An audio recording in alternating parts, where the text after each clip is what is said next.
Beautiful people, we are about to get into Triggered Leftist.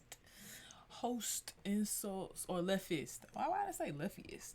Triggered Leftist. Host insults Candace Owens. Watch how she responds. Let's check it out. To talk about the intense state of politics right now, we have Charlie Kirk, founder and president of Turning Point USA, and Candace Owens, Turning Point's communications director. They're in Washington to meet with the president. Welcome to you two. Can I just first ask, what is... Wow, okay, Candace, communications director. Let's go. Is this event, and what are we going to be seeing the next couple of days here in D.C.? You know, we had received so much interest over a period of time in this sort of youth black conservative movement, and it felt like we really wanted to harness the power and the opportunity and invite everyone to D.C., first and foremost, to bring them to conservative ideas. A major hurdle that the black community faces is not having the resources to get to different ideas and sort of being locked inside of a bubble. And having them listen to speakers that they perhaps haven't heard before, Dr. Ben Carson, Larry Elder, people who are routinely mocked in our community. So this is the first ever opportunity to do that in D.C., and we're really excited that it's happening this weekend. Charlie, what are you hoping that the president gets out of these interactions? Well, I first want to take a step back and just give Candace Owens credit for changing the national conversation around these issues from a conservative kind of perspective over the last year. When I first met Candace, one of the first things she said is, she said, Charlie, I think we can have a young black leadership summit that can be a lot bigger than any of the pundits or the consultants would ever dream. And I mean, tomorrow, 400 plus young black leaders from across the country. That's an accomplishment that, especially of a conservative, tilt, if you will. And the number could have been much higher. That's right. And so the number could have been higher, and it was the last minute influx of interest. And we had probably 5x that in applicants and in inquiries. But what Candace Owens and our urban engagement director, Brandon Tatum, have done at Turning Point USA to really garner more interest amongst the black community for conservative values, I think it's worth having the conversation, and it's something that, given all the recent news and attention around these issues, I think is something that will be quite interesting tomorrow. Candace, there's obviously a bit of skepticism. As long as I've been in the game of conservative politics, as long as I've been a conservative, which is probably about sophomore year of high school, there have been conversations about how do conservatives win over more of the black community.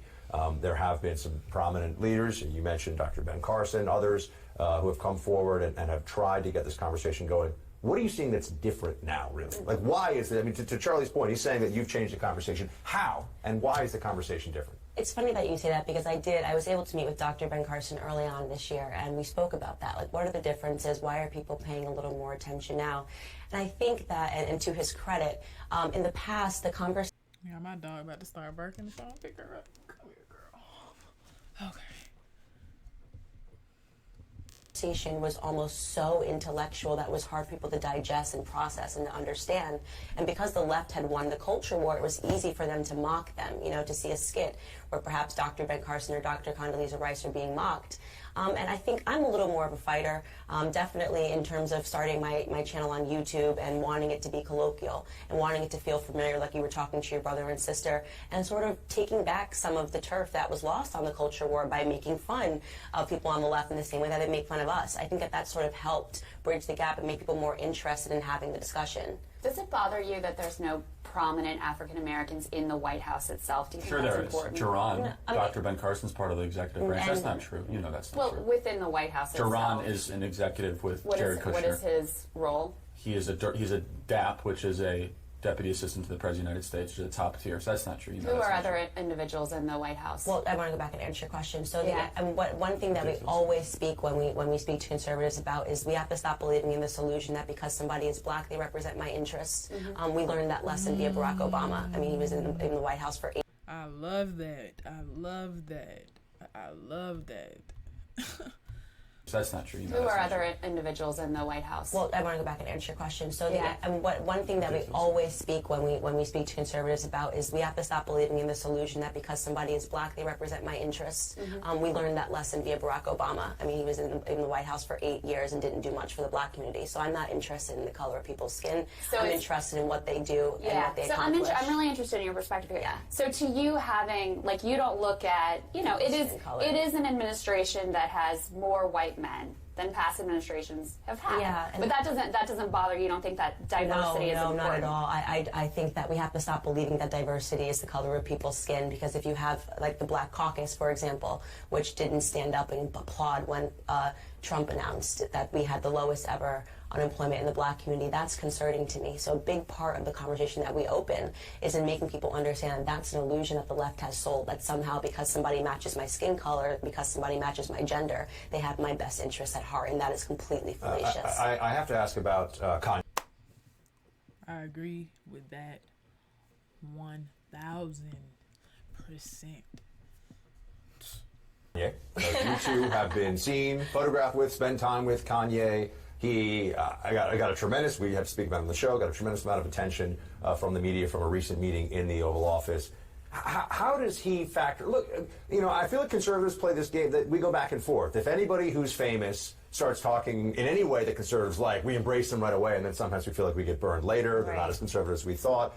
Kanye has such a huge megaphone. He's obviously somewhat of a controversial figure as well, based on what he said in the past. Charlie, just to start with you, how does he play into all this other than, I want to hear from both of you on this, but how does he play into all this other than just getting a lot of attention? You know what I mean? How is he changing the conversation? I'll be the first one to admit, I was your typical macroeconomic loving kind of conservative individual that wasn't part of the culture that, You got a high paperback in your bag. I know what I mean. Like, I became a conservative based on reading Free to Choose and Ludwig von Mises.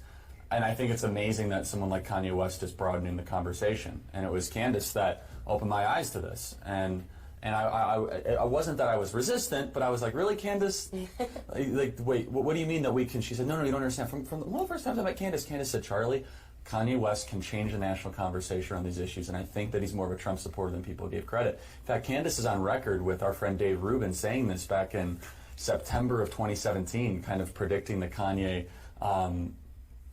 movement, I guess you could say. The Kanye movement. Kanye movement, yeah. I'm going to use that word, and I think that's true. I've sort of followed Kanye's career for a very long time, so when I was asked that question of who I admire, I said Kanye West, because he's always been, long before Donald Trump came down the escalator, it was Kanye West that's been the battering ram against political correctness, and I knew that someone with his personality wasn't going to be able to exist comfortably on the left anymore, because we are now being told what to think, how we have to think, who we have to love, who we have to hate, and that's not comfortable for anybody that's an artist, and their stranglehold on culture is really what Kanye is sort of taking a stab at. Now, I want to be clear, based off of my conversations with him, he's not a Republican, and I think that that's an important thing to distinguish and to make clear, distinction to make, because in many ways I've said I'm not a Republican either, but he is a free thinker, and he values ideas, and unfortunately, if you believe in the ability to think and to have a dialogue, that is a position that's on the right today. I love that. I love how that is put. It also explains why a lot of people don't choose either anymore. They don't choose any kind of party. They just go off of their own thought process, their own research. Yes, I do think that a lot more of us have to do a lot of our own thinking. And definitely more research. I think a lot of us need to do more research, gain more knowledge on what's going on. Just me personally being at the voting sites, and the guy coming, I was doing surveys on the voting sites, and the guy was saying, tell me who I'm voting for. Who are these people? So I think that's a huge thing. It doesn't matter, whether these people have social media or not. But if you want these people to vote, they have to know who they're voting for, even if it's just one of them in each category, not just the main mayor, governor, but who are these people? What are they going to do? Do they care about me? You know what I'm saying? And like she said, it has nothing to do with color. It has more so to do with action. And do I agree with the actions? So Candace, I do want to ask you about news of the day. Obviously, we have all these explosive devices that have been sent to prominent critics of this administration. Right. And in a tweet, you originally said you thought there was zero chance conservatives sent bombs. I think you took that tweet down. Yeah. But you later added, it isn't conservatives that are chasing people down in offices and restaurants. It isn't conservatives that have weaponized sexual assault as a means to political gain. I stand by my opinion that when it comes to political violence, the left is the likely culprit. That's correct. So we've seen that. So you think that it was the left or Democrats who sent well, these spike bombs? I think we're all entitled to have an opinion. We don't have any facts surrounding this, and Twitter is a venue where you're allowed to express your opinions and beliefs. And but certainly, just to be clear, so that's not based on any facts. That's just of course, your it couldn't belief. possibly be based on facts. We don't have any evidence other than the fact that they're investigating it. But I'll come to Candace's. I do want to finish this by just saying that it is my belief, when you take a look at the conversation, the things that have gone on, and the increasing violence that's gone on, it has purely been a leftist tactic to stall things, delay the administration, and to fearmonger. So, as a matter of opinion, I do believe that when we get to the resolution, the bottom of this, and we do have facts, we're going to say that this is orchestrated by the left, but by no means is that opinion rooted in any proof, because we don't have anything yet to go off of. I could certainly point to Charlottesville. I could point to other acts that happen. I could point to Dylan Roof. I mean, there's certainly acts of violence that have come from But do you see how far back you have to go to do that? Charlottesville? That's literally starting at the beginning of his administration. Look at all of the things that have gone on. I don't want to have this debate because ugliness can come from both sides. No, I'm just saying that you brought it up. I do want to ask you, though. Just answering the question. I mean, you've got a big platform. I do. Right? And you have a powerful voice. Thank you. And kudos to you for creating that. Thank you. How do you view the responsibility that comes with that? I view the responsibility of just being a person that maintains my ability. She not try her in that moment, sleep. Right? And you have a powerful voice. Thank you. And kudos to you for creating that. Thank you. How do you view the responsibility that comes with that? I view the responsibility of just being a person that maintains my ability to have an opinion. I express an opinion, and no means that I say that I have just found the facts and this is related. Yeah. And I always reserve the right. You said there's 0% chance. Yeah. I said I'm going to go out and say that there is a 0% chance that this was sent by conservatives. I find all the things that are going on, the caravan of illegals, the packages that are being sent, Brett Kavanaugh's confirmation. And just to clarify, you think the caravan too was organized by Democrats? I find it to be incredibly suspicious timing, so that they are meant to get to the border on the day of the election. Again, this is not rooted in fact, but you do have to understand I am very much entitled to my opinion, and Twitter is my platform. Candace, I have one more. Just one more here, because I wanted to get to know you before you came on. Yeah. I'm really interested in your perspective because I think you're a fascinating Oh my God. person. Thank you. There was another tweet that said the Democratic Party is comprised of racist white liberals. That is correct. Am I a racist white liberal? Well, let's go back. And let's say, I will say this, that many people in the party are not aware of their own racism. Let's go back to an early part of this conversation where you said to me, are you concerned about the color in the White House? Mm-hmm. Why would you ask me that question? Because you speak about black issues. No, but why would you ask? But let's get to really the nucleus of this. Why did you ask me that question today? Because I'm why did you feel that I needed to be perspective. concerned about that?